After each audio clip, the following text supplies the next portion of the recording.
and welcome to Tuesday Newsday, your #1 resource for the entire week's worth of VR news. Walmart takes a stab at the metaverse while Apple denies the metaverse entirely. Finally, more concrete information on the anticipated Linux-based Simula One VR headset, and the Federal Trade Commission stacks up a case against Meta for anti-competitive practices within the VR industry. That and so much more. We'll get right into the news, but first, in the near future within the metaverse, you'll be able to go to storefronts within virtual reality and buy NFTs that taste almost as good as real pizza, or even download more RAM. It'll be as easy as that. But I believe it's still important to hold on to physical store locations to remember where we came from, which is why today we will take a look at one of my favorite showcases of these reality stores, Micro Center.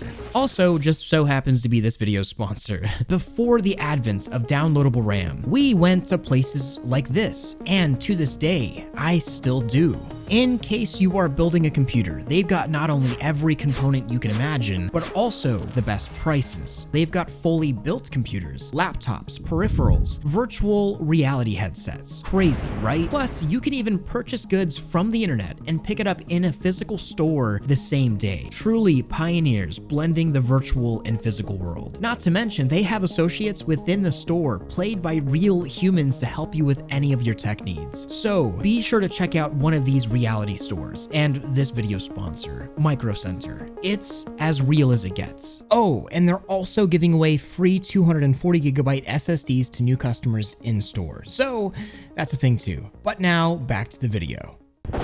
As much as the metaverse seems like it's everywhere, and I mean it just coming from CES, I think there were more booths that had the word metaverse on them than not. I will say, not every company is as keen on the word or idea. I mean, I still think Nexus sounds better anyways, but Apple seems to not like the idea of a totally virtual escapism world at all, which will be important for the tones of their upcoming VR headset that we'll talk about in a moment. A reporter from Bloomberg stated, quote, "A completely virtual world where users can escape to is off limits," end quote. And it seems, at least if Gurman is accurately representing Apple here, that Apple has an entirely different idea of virtual reality and, well, the metaverse, completely shunning the idea of virtual reality being a medium to practically live within. Instead, pushing for VR to be, quote, "used for bursts of gaming, communication, and content consumption," end quote. Gurman also states the company is pretty actively anti-metaverse in nature, which is interesting. And in case you think I'm about to pitch Apple as some godsend company to save us from Meta's metaverse, really, I think Apple just wants its own walled garden Appleverse more than it actually doesn't want anything to do with the concept of a metaverse. But like I said, this take is interesting as we all know Apple is working on a VR device that seems promising on paper. Leaked details showing off something like an 8K resolution M1 powered headset sometime in the near future. However, very recently word has it that their headset that was supposed to ship last year was then delayed to 2022, will likely be delayed until 2023 due to a variety of problems from overheating to supply shortages. And in case you're skeptical that anything AR or VR will come from Apple, leaks of an ROS, or likely Reality OS, have been pretty consistent, and Apple currently has about 2,000 employees in its VR and AR hardware division. I guess we'll just have to wait and see what comes out of their endeavors. But now we can talk about a really cool VR device that I mentioned a couple months ago, the Simula One by startup Simula VR. We finally have way more concrete information on it, as well as info on how to actually get one of these things, and it's looking way cooler than I originally thought even. Based on an open source Linux distro, the idea of the Simula is to bring the power of PC VR with the portability of standalone VR like the Quest into an open source operating system platform. Although this is primarily targeted for people that just enjoy VR as a tool for both development and work, not really intended for strictly gaming purposes, the hardware this thing packs would be adequate for at least some PC VR level gaming or other applications. The specs in general are pretty impressive, currently rocking dual 2448 by 2448 resolution per eye LCD panels, a roughly 100-degree field of view, dual RGB cameras, but the really cool part comes from the unit actually powering this thing, and it's where things get special. Using a detachable compute unit, the Simula One will rock an 11th generation Intel NUC with an i7 1165 G7, 16GB of RAM, Intel Iris Xe graphics, graphics, a terabyte of M.2 storage, 3 to 4 USB 3.2s with DisplayPort output capability, and 1 Thunderbolt 4 port. That port being particularly important because even though this has Iris integrated graphics, the possibility of connecting your own graphics card is totally feasible. The Simula has the possibility to be your mobile VR computer and a relatively functional desk PC with display out and USB functionality all in one. Plus, like I said, running a custom VR-built distro of Linux. So this is certainly for a niche type of VR user. I don't expect this to be even close to as popular as something as cheap and accessible as the Quest 2, but it does give a whole lot of options as a new type of VR device, either crazy or way ahead of its time, or stuck in the past. I can't really tell which one. Another interesting thing about the Simula One is it's actually going to start sales really soon, the founder George Singer being very open about the campaign's outlook.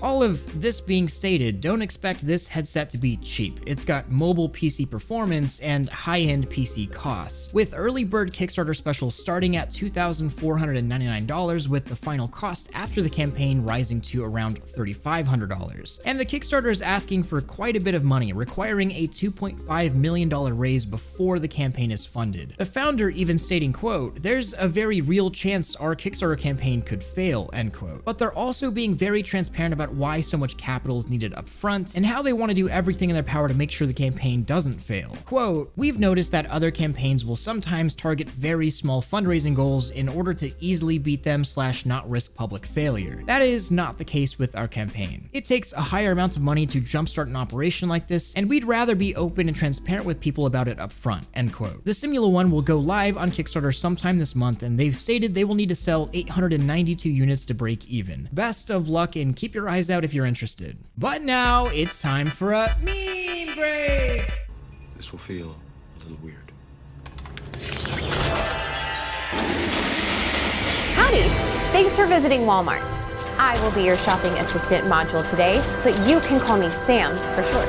And now, back to the news. Some very interesting news on Meta. For a while now, Reality Labs have been developing a custom proprietary operating system to be used on their VR and future AR devices, dubbed the XROS, likely built to replace the Android operating system they currently use in devices like the Quest 2. But that project was just recently cancelled, as the lead working on the operating system recently announced they are leaving Meta to work on a very similar AROS for Google. This doesn't mean, however, that Meta is scaling back on creating their new AR and VR operating system, just that this specific one is likely dead. The company stating that they're still working on other adjacent projects. Meta concluded their statement with this eerie statement, quote, "There are several technical directions we're pursuing in our efforts to build Reality Labs operating systems. We're still working on a highly specialized OS for our devices. We remain very much invested in this work and continue to dedicate the resources necessary to build this. We are growing this team, not shrinking it. Come join us," end quote.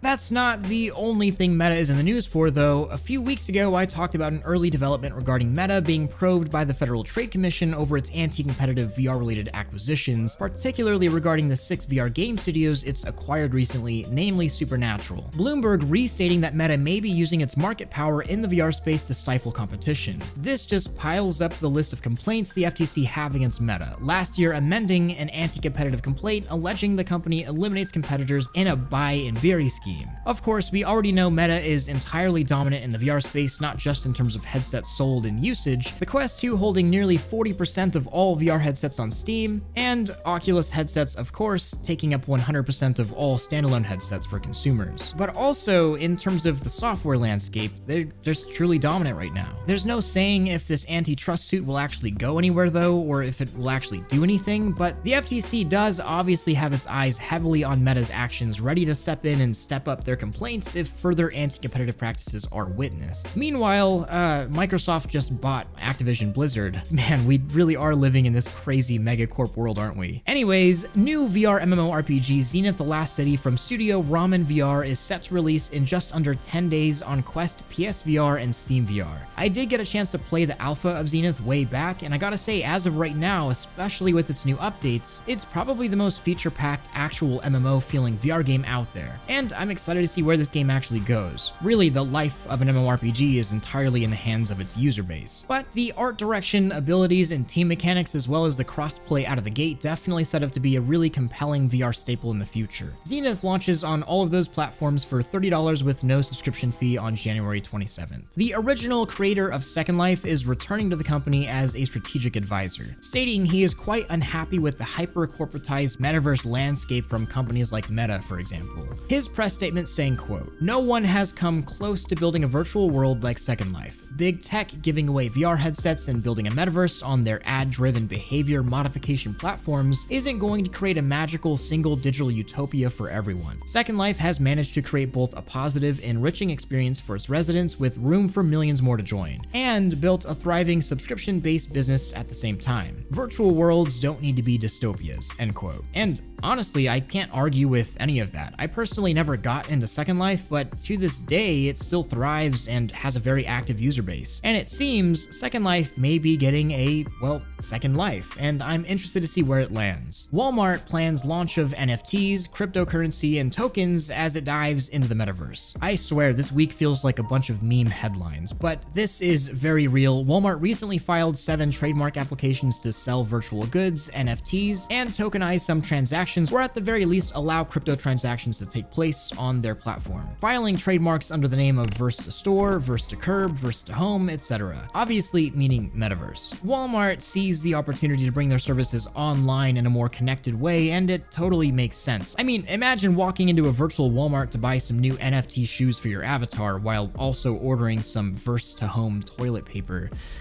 Yeah. But now it's time for question of the week from Grim. If not already possible, when could we expect full body tracking like the Harator X and haptic suits like the one from OWO to be fully functional with standalone VR? No virtual desktop or Oculus Link, just standalone. And actually, the OWO skin is already functional with purely standalone VR. The demo I got was just using a Quest. But in terms of full body tracking, the Quest 2 is fully capable of using something like the Harator X in standalone mode. The developers of software just have to implement it to work. Meta may have to add some sort of compatibility software on their end, but hardware-wise, there's really not much holding it back, just Bluetooth. Perhaps in the future though, there's really no saying, although I wish it would come. And that's question of the week. Make sure to leave your own below. I may just answer yours next. If you're looking for an amazing VR community, then look no further than my Discord server. Hop on in for some great VR discussions. And I want to thank all of my Patreon supporters, especially my Omegas. I couldn't do any of this without you. Don't forget to like this video if you loved it, subscribe if you want more of this, and hit that freaking bell if you just can't live without it. Much love,